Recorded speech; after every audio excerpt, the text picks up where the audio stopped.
In the cold, rotten dampness, Ethan stirs, his consciousness returning like a tidal wave. His head pounds with a ferocity that threatens to shatter his skull from the inside. Sweat trickles down his face, a salty testament to his fear. Trapped in a dark gauze bag, his world is shrouded in mystery and pain. The morning light, a supposed friend, becomes a torturous enemy as it pierces through the tiny holes in his hood. The cord around his neck, as unyielding as iron, holds the hood in place. His trembling fingers trace along it, seeking the knot that binds him in this torturous darkness. His attempts to free himself bear no fruit, and frustration gnaws at his sanity. Nearby, the sounds of birds pecking at something unnerve him. He swings his arms, scattering the birds into a flurry of flapping feathers. Exhausted, he slumps back against the dirt wall, his head pulsating with pain. As time passes, his pain subsides, allowing him to think more clearly. His hands explore the damp ground, the solid wall of dirt, the corners of his confined world. But the stench that wafts from an unknown source turns his stomach. Something or someone shares this ditch with him.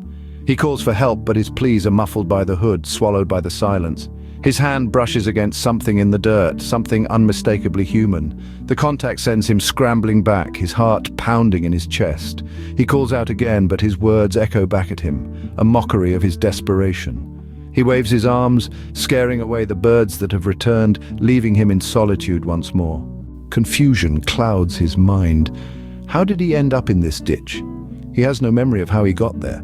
The biting cold is a harsh reminder of the need to move, to escape.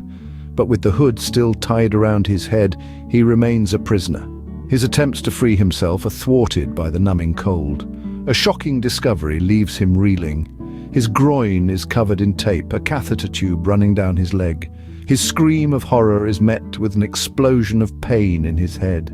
He curls up, a feeble attempt to find some warmth, some comfort in this hellish nightmare.